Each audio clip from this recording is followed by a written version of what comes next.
na relação com os filhos, com os colegas de trabalho, com as esposas, maridos.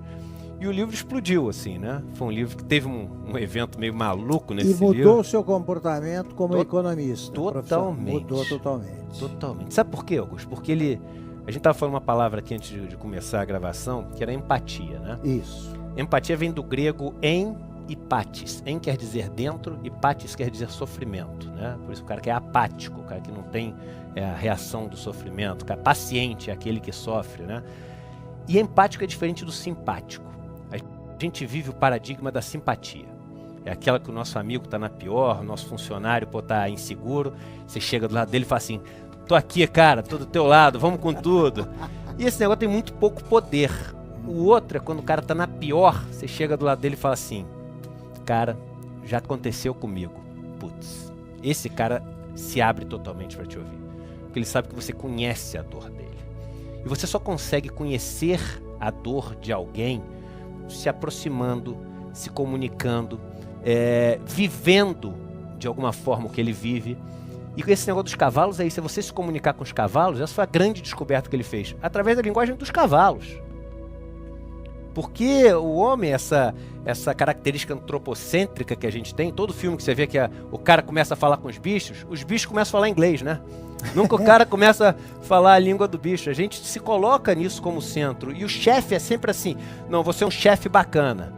E aí o chefe bacana é que ele vai ter atitudes bacanas pro cara comply, né, obedecer essas atitudes que ele teve essa ideia. É difícil. Você tem toda a razão. Numa entrevista para o Roda Viva com o Sebastião Salgado, ele tinha acabado de publicar um livro em que aparece uma foto que é impressionante, que é ele diante de um gorila. Uhum. Né? Aí ele conta que ele ficou olhando para o gorila, e o gorila ali para ele, olho no olho. Ele falou, eu tinha certeza de que eu estava vivendo um momento histórico, porque daqui a milhares de anos o olhar desse gorila seria transmitido geneticamente, que iam olhar com mais naturalidade o ser humano. Eles ficaram se olhando como parentes mesmo. Então dá para conversar com o bicho. Essa linguagem tem que acontecer em tudo. Agora, Eduardo, você me falou um negócio muito interessante na nossa conversa. Estou tendo o prazer de conversar com você há uns 15 minutos. Você falou que você estava falando do comportamento dos bancos convencionais e o comportamento que você, como economista, teria com clientes, né? Sobretudo em aplicações, investimentos. Então, fale sobre isso. O que os bancos fazem? De modo geral, eles não contam a verdade. Os bancos fazem uma covardia. Não tem outra palavra para definir. Porque quando você detém o conhecimento e a outra pessoa não detém o conhecimento, se torna uma relação covarde. E aí, o que eu sempre fiz foi fazer o seguinte, olha, tem uma notícia ótima para você. Entender o mundo das finanças é 100 vezes mais simples do que você imagina. Só existem duas coisas no mercado financeiro. É só você assimilar o conhecimento. Isso, mas é um conhecimento simples, é fácil. Só existem duas coisas no mercado financeiro. Ou você tem uma participação em um negócio, ou você empresta dinheiro para um negócio. Acabou o mercado financeiro inteiro.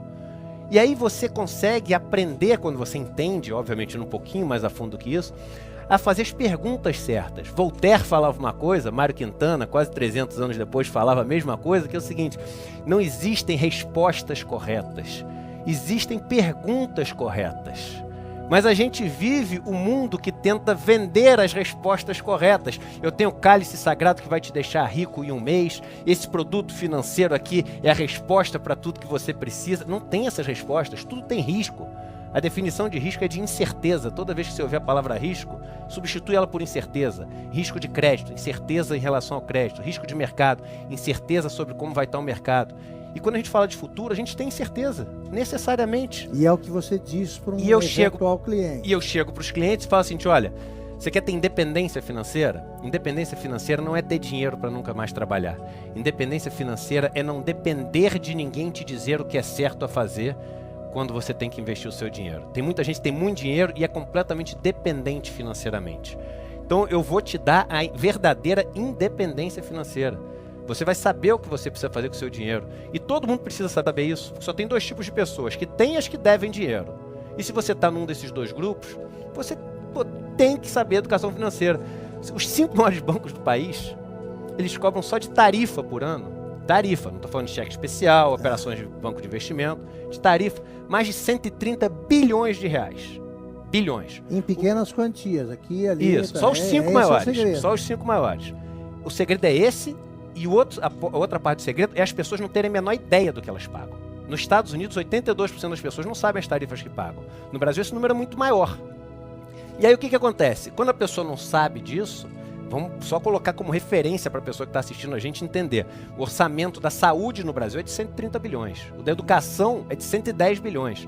Então, os 5 maiores bancos cobram só de tarifa mais do que esses dois orçamentos. Quase que o tamanho do déficit brasileiro. Mais do que esses orçamentos. E mais, Eduardo, existe prevalece no Brasil aquela frase, e também em outros países, aquela frase antiga, né? Conhecimento é poder. Isso, sabe? Perfeito. Bom, eu conversava uma vez com o Ivo Pitangui, estava fazendo uma capa para a revista Época. E aí perguntei para ele, qual é a sua maior qualidade, a sua maior virtude que você localiza e tal. Ele falou, olha, é a vontade de transmitir conhecimento. É isso. Eu trago para cá estagiários do mundo inteiro e digo o que eu faço, não é segredo. Ele falou, e os médicos não fazem isso, quer dizer, vale para tudo. Não vale para tudo. O Ivo Pitangui, que escreveu no primeiro livro que eu publiquei independente, quando eu tinha 20 anos de idade, a 4ª capa tem um comentário do Ivo Pitangui, saudoso. Toda minha homenagem aqui a ele. Gênio. E aí, quando eu falo essa história do banco, tem produtos hoje em dia, o COI, por exemplo, que é um produto que os bancos estão vendendo à torta e à direita, pra quem tá que é um certificado de operação estruturada. Não compre isso. Esse produto, você faz o seguinte, a informação está aí, Augusto. Hoje a gente vive a época da democratização da informação. Você dá um Google de qualquer coisa, você sabe tudo sobre aquele negócio. Dá um Google em Structured Note, nota estruturada, que é o nome de COI em inglês. Os produtos foram banidos dos bancos americanos há mais de 10 anos atrás. Você bota Structured Note Fines, que é as multas das notas estruturadas. Multas multimilionárias dos maiores bancos americanos por terem vendido isso para os clientes. E aí, no Brasil, 10 anos depois, a gente pega o produto mais obscuro, que foi banido dos Estados Unidos há 10 anos atrás, e vira o produto da moda. Por quê? Porque um banco, quando vende isso para o cliente, consegue ganhar taxas que estão embutidas e, pode-se dizer o nome, escondidas ali dentro, porque é um produto totalmente obscuro, de 5, 7, 10% no momento da compra. Ou seja, você acha que investiu 100 mil reais, você investiu 90 mil, 10 mil foi para o banco. Agora, se o banco quer fazer isso e o cliente sabe, e é uma opção dele, tudo bem. Agora, se ele não sabe, é covardia. Porque aí tem uma frase de um cara que é super polêmico, o Mujica lá, que ele fala o seguinte, quando você gasta o dinheiro, não é o dinheiro que você está gastando, é o tempo de vida que você gastou para ganhar aquele dinheiro. Então, quando o banco faz um negócio desse, ele está sequestrando o tempo de vida das pessoas que chegaram ali com o dinheiro. Porque o banco vê o dinheiro da pessoa como um número.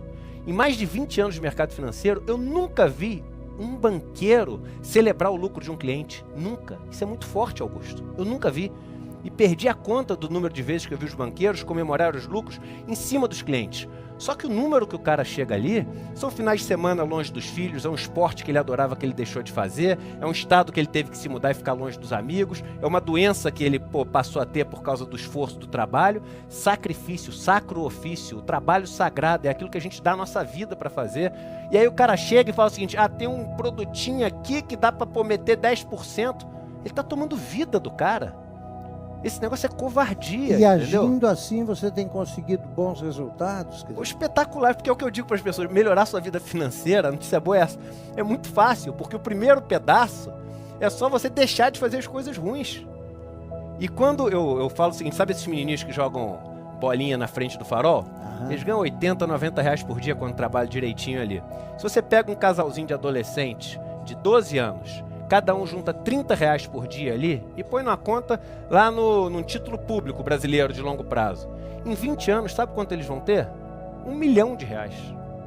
1 milhão, isso é matemática, isso não é opinião minha. Você pega a matemática, aí o cara vai falar, não, mas daqui a 20 anos 1 milhão de reais vale muito menos. Mas os 30 reais que os caras dão também todo dia aumentam junto com a inflação, porque o cara vai dando mais todo dia pro cara. Então assim, Benjamin Franklin, né, à toa que ele está estampando a nota de $100 americana, merece. é um cara que falava o seguinte: riqueza é fruto de trabalho e poupança.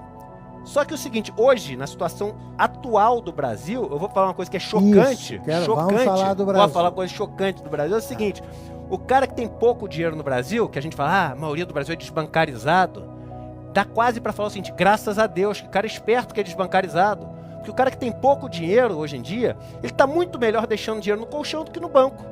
Sabe por quê? Porque você deixa dinheiro no banco, o que você ganha com as aplicações é tão menor do que todas as tarifas que você paga, que você, por incrível que pareça, mesmo com a inflação comendo, que hoje em dia é bem menor, você dá muito melhor com dinheiro em casa. Não, se não fosse os roubos que você pode ter. Isso, claro. Etc, agora, entendeu? isso é porque o sistema bancário é muito concentrado em poucos, ou não? É porque é concentrado e é porque existe essa assimetria de conhecimento. Você sabe, eu fiz quando eu era mais novo. A informação. Informação. Eu fiz um curso quando eu era mais novo. Você falou que eu já gostei de fazer quase tudo na vida, e é verdade. Tinha um amigo meu que falava assim: pô, as duas únicas coisas que eu nunca fui na vida foi gay e astronauta. Aí um coroa falei assim: calma que tu é novo ainda, meu filho. Então eu tô mais ou menos nessa linha. Então, o que acontece, cara? Eu fiz um curso de mágico quando eu era mais novo. E você sabe qual que é o segredo de todo mágico? É atrair a atenção das pessoas para tudo que não tem a menor importância, para tirar a atenção delas na hora que importa. Do essencial. E o poder é isso. O poder é atrair a atenção das pessoas para tudo que não tem a menor importância, para na hora que tem a coisa importante, que é a que faz diferença, você não está prestando a menor atenção. Então ninguém sabe que no Brasil paga-se 130 bilhões de reais para os bancos.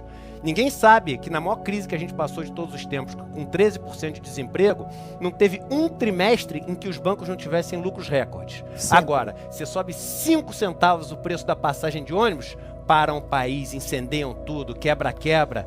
Caramba! E enquanto isso, os banqueiros estão lá felizes. Sobretudo. Sobretudo é fruto da desinformação. Eu digo o seguinte: se hoje em dia no Brasil as pessoas soubessem como funcionam as coisas, os pobres e a classe média fariam uma revolução. O sistema de impostos no Brasil é um crime. Você sabe quanto? Olha que interessante. Os ultra ricos do Brasil, estudo da Receita Federal, tá? Que partiu de um estudo de pesquisadores do IPEA. Então, Receita Federal e IPEA. Não sou eu que estou falando aqui. Quanto que os ultra ricos do Brasil pagam, em média, de imposto de renda de pessoa física? Qual a alíquota? 6,9%. O Brasil é um paraíso fiscal. E como? Porque no Brasil a gente tem essa maluquice do dividendo ser isento de imposto de renda, e eu já vou te falar, mas é bitributação, a gente entra nesse ponto também, porque tudo é número, tudo é matemática. Claro. E essas pessoas que estão nos ultra ricos, quase 70% da renda que eles têm é pago via dividendos. Então o que acontece? É 6,9%. E a estrutura tributária no Brasil é uma estrutura que, diferente dos países desenvolvidos, tributa muito menos a renda, quase nada, quase um paraíso fiscal, e muito mais bens e serviços. Então o cara que ganha nada, tudo que o cara ganha de dinheiro, ele gasta em produtos. Dizer, quando se fala em reforma, a reforma tributária passa ao largo disso. Passa ao largo, mas... Por malandragem. E por que passa ao largo disso? Porque quem vai fazer a reforma tributária são os deputados votados por quem? Pelos industriais, pelos banqueiros, por todo mundo. Claro. Então, aí o pessoal fala assim, mas é bitributação. Então vamos somar a tributação da empresa com o que você paga nos lucros e dividendos, para ver o total. Tributação entre lucros e dividendos. Estados Unidos paga 60%, quase 60%, 57%. França paga 65%. Todos esses países, Inglaterra paga 47%. No Brasil paga-se menos de 30%, somando os dois. Então, assim, a gente vive no Brasil uma sociedade que é o seguinte: eu vi uma charge outro dia que eu adorei, não lembro onde é que eu vi, que um cara falou assim: quem quer mudança? Aí todo mundo, eu! Aí o cara fala, quem quer mudar? Aí todo mundo com a mão para baixo. É o brasileiro que quer viver. Me conta. Não, diga. É o brasileiro que quer viver igual o americano, quer ter a estrada do americano, quer ter o jardim do americano, a casa sem muro do americano, mas ele quer continuar pagando metade do imposto que o americano paga. Tá? Aí você fala, não, mas a carga tributária brasileira é de 34% do PIB. É verdade, e é alta, mesmo comparado com os países da OCDE. Mas o que acontece? É uma carga alta no total, mas que pesa nada no rico percentualmente, e quase toda nas camadas baixas da população, porque é sobre bens e serviços. 50% da nossa arrecadação é em cima de bens e serviços. Quando, pô, no mundo desenvolvido, esse negócio é residual, é menor do que 1/3. Então, assim, a gente, pô, fica olhando média e repetindo um monte de coisa. Somos uma sociedade rasa, debatedora, furiosa de manchetes de Facebook. Vamos lá, se você pudesse, por hipótese, vamos lá, você assumisse o Ministério da Fazenda, o que você faria, que medidas você tomaria, as principais 3 medidas, para resolver esse tipo de problema? Caneta na mão, ditadura do Eduardo? Tá bom. Primeiro é o seguinte, eu respeitaria o princípio da horizontalidade e da verticalidade dos impostos. Como é que quer dizer isso? Quer dizer o seguinte, pessoas que ganham rendas similares deveriam pagar alíquotas de impostos similares, o que não acontece no Brasil. Se você tem uma estrutura fiscal de empresa para dividendos, juros sobre capital, etc., você paga muito menos do que um cara que ganha o mesmo dinheiro do que você. E deveria ter uma equidade, porque a ideia do imposto de renda é ser um mecanismo de redistribuição de renda. Então, você tem que ter uma progressividade. E no vertical também, o cara que ganha menos tem que pagar muito menos imposto do que o cara que ganha mais. Aí você fala, mas por que isso é justo? Vamos discutir filosoficamente isso. Pô, deixa o cara ganhar mais dinheiro. E aí tem 2 coisas filosoficamente que fazem sentido para você ter esse tipo de atitude. Primeiro, é que a partir de um certo valor, todo o dinheiro que o cara ganha, ou seja, os Setubals e Batistas e etc. da vida, os bilhões que eles ganham lá na frente, eles vêm todos de pobreza, de desigualdade, porque a quantidade de dinheiro ela é finita. É um cobertor que tem fim. Imagina a nota de dinheiro, o número de notas que tem é aquele. Aí o economista vai falar, não, porque o multiplicador monetário... porque o economista adora fazer oba-oba para mostrar que leu o livro, mas na prática é um número de nota finita. Então todo bilhão que vai para lá, falta ali. Falta. E o Brasil, por acaso, é o país que 1% mais rico da população concentra mais renda no mundo. Estudo espanhol, número espanhol. E o segundo motivo é o seguinte, que a partir de um certo valor, o dinheiro que a pessoa ganha não é para comprar carro, avião, não é para comprar nada, que não dá mais para comprar nada. Ele é só poder. Então, o dinheiro que vem na última camada ali dos super ricos é um dinheiro só de concentração de poder. E uma sociedade tem que tomar muito cuidado com quem ela vai dar todo o poder concentrado. Porque esse cara que vai ter todo esse poder concentrado não é um cara que foi eleito, não é um cara que foi votado, não é um cara que foi escolhido. Então, esse cara não pode comandar uma sociedade sem ter a legitimidade disso, que é o que o poder acaba dando. Por isso existe essa necessidade de redistribuição de renda, além da necessidade, obviamente, de ninguém morrer de fome, das maldades que a gente tenta evitar no mundo. Algum candidato a presidente pensa assim? Você acha que alguém pode fazer isso? Eu vejo hoje os discursos muito rasos. Eu já sentei para conversar com deputados federais, super votados, importantes, do cara chegar, ele não tem ideia dessas coisas que eu tô falando. Não tem ideia. Você pega o orçamento brasileiro, eu sei orçamento quase que de cor. Por quê? Porque eu gosto disso. Você pega, por exemplo, ele não tem ideia. Então eu falo para as pessoas, quando teve aquele, vamos extinguir a cultura do Brasil. Eu estava te falando da experiência que eu tive fazendo uma peça. Eu queria que você descrevesse também. Vamos extinguir a cultura no Brasil. Eu falo assim, deixa eu só te explicar uma coisa. Olha o orçamento, cara. De cada 10 mil reais que você paga de imposto, mais ou menos 3 mil reais, um pouco mais, vão para o sistema de previdência, para bancar o sistema de previdência. Mais ou menos 3 mil reais, um pouco menos, vão para pagar os juros da dívida brasileira. Sabe quanto vai para a cultura dos 10 mil reais? 3 mil vão para esse, 3 mil vão para o outro. 10 reais. Você acha que tu vai fazer essa economia toda com os 10 reais? E você acha que o Brasil, a solução dos 10 reais é ter zero de cultura? Então as pessoas discutem as coisas em cima de gritaria, E olha, isso que eu estou falando, assim, são números. O orçamento da educação do Brasil é 110 bilhões para esse ano. Do orçamento da saúde é 120 bilhões. O orçamento da cultura são 2 bilhões. E você viveu pessoalmente uma experiência que, como você dizia... Quando eu produzi a peça, né? Mudou a tua visão das coisas, né? Porque você empático, adquiriu conhecimentos. Como é que foi essa experiência? Eu produzi uma peça, eu me formei como roteirista em 2014. Produzi uma peça de teatro com a minha esposa, que é uma atriz. E eu vi a loucura que é fazer cultura no Brasil. Eu, com 400 mil reais, foi o dinheiro que a gente captou, isso tudo é público, né? Porque tem que ser público. a gente captou via Lei Rouanet, então eu experimentei assim, a severidade que é você captar da forma correta na Lei Rouanet. Então cada água que você toma na coxia tem que estar registrada com nota fiscal e dentro do relatório que cumpre todas as regras do Ministério, etc. Pô, a gente empregou 50 pessoas durante 6 meses na pior crise que o Brasil teve. Então, enquanto as empresas estavam demitindo, eu estava fazendo a economia girar, com cultura, fazendo a turma ficar feliz e etc. Então, será que é isso que a gente vai acabar?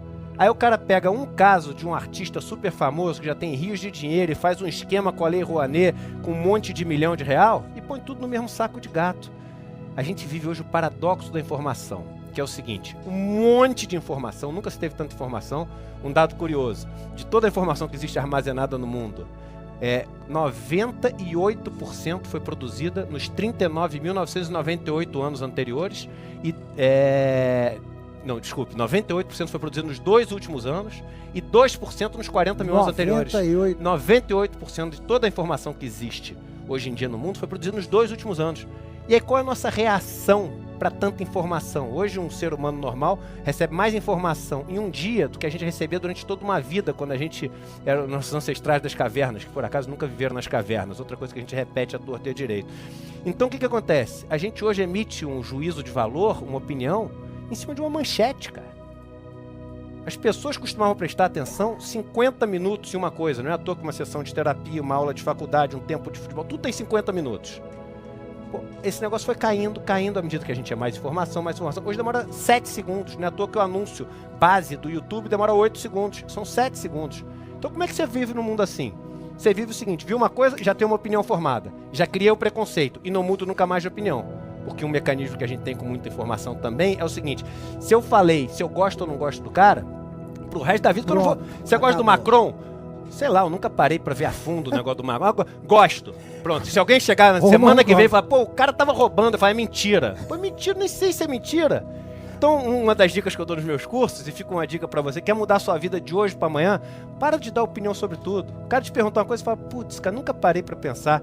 Posso parar pra pensar e fazer um juízo de valor? Se for muito importante, eu vejo isso pra você até amanhã, mas agora não tenho. Liberdade, pra poder aprender. Como acabar com esse fla-flu na internet, né? É isso que você está descrevendo. É isso, e desmontar alguns mitos. Flamengo e Fluminense. É isto ou aquilo. Todos têm opinião. Parar com isso. Desmontar os mitos. E como a internet é toda feita para vender, você acaba reunindo currais de pessoas que só pensam igual. Então o cara que é de direita, ele só lê notícia de direita, informação de direita, opinião de direita. O cara que é de esquerda só lê notícia de esquerda, informação de esquerda, etc. E ele não está ali para ver a informação do cara, ele está ali para confirmar o que ele acha e ter aquela sensação. Então você pega, por exemplo, o Vila foi falar alguma coisa sobre o negócio do Lula ser preso, etc. Ou o Reinaldo. Foi o Reinaldo que foi falar uma coisa. Ele foi massacrado e todo mundo de direita assim, não gosto mais de você, porque você falou uma opinião... Pô, cara, então o cara não pode falar uma coisa diferente pra você ouvir? Então a gente virou uma opinião... Virou pregar pra convertido. Você primeiro atira e depois pergunta o nome do cara que você matou. Perfeito. É por aí. Pregação pra convertido, mundo. Eduardo Moura, é tão bom conversar com você que passa rapidíssimo. Nós já estamos nos momentos finais do programa. Eu queria que você dissesse para encerrar e você virar para outras conversas aqui, porque assunto não falta. Quando você quiser, cara. É uma honra estar do teu lado novamente. Você, sabendo tudo isso, fazendo essas constatações, o que é que você prevê para o Brasil a curto prazo ou a médio prazo? Acho que é o seguinte, que vai estruturalmente vai continuar tudo igual. Uma máquina de transferir riqueza dos pobres para os ricos, em tudo, eu falei dos impostos, nos bancos é igual, quem tem pouco dinheiro no banco paga tarifa alta e tem rentabilidade baixa nos produtos, quem tem muito dinheiro não paga tarifa nenhuma e tem rentabilidade alta. Tudo no Brasil é feito a educação do Brasil. Quem tem muito dinheiro paga os colégios caros, que tem cada vez por mensalidades mais caras, contratam cada vez os melhores professores. Os colégios baratos cada vez têm menos dinheiro, os professores são cada vez piores. A gente tem uma máquina de concentração de riqueza no Brasil. Então, enquanto isso estruturalmente não mudar, vai continuar igual. Agora, se eu for pensar bolsa, essas coisas, eu acho que a bolsa vai subir, porque a gente tem um juros muito baixo e, bolsa é o fluxo de caixa descontado do que as empresas vão ganhar. Os conglomerados vão continuar ganhando dinheiro e vão descontar esse dinheiro a menos ao longo do tempo. Essa crise bolsa vai subir, os juros vai continuar baixo durante um bom tempo, porque a economia está super deprimida. Então as pessoas vão ter uma falsa impressão de que as coisas estão melhorando, mas estruturalmente estamos ainda muito parecidos de quando os nossos amigos patrícios chegaram por aqui. Eduardo, muito obrigado mais uma vez pela aceitação do convite. Muito obrigado a você. Quem quiser me seguir no Instagram, eu posso falar? Por favor, é para falar. Eduardo Moreira Real é minha conta no Instagram, quem quiser me seguir. E quem quiser falar comigo, contato@edumoreira.com.br. Termina aqui mais um Perguntar Não Ofende. O programa estará de volta na próxima semana. Até mais.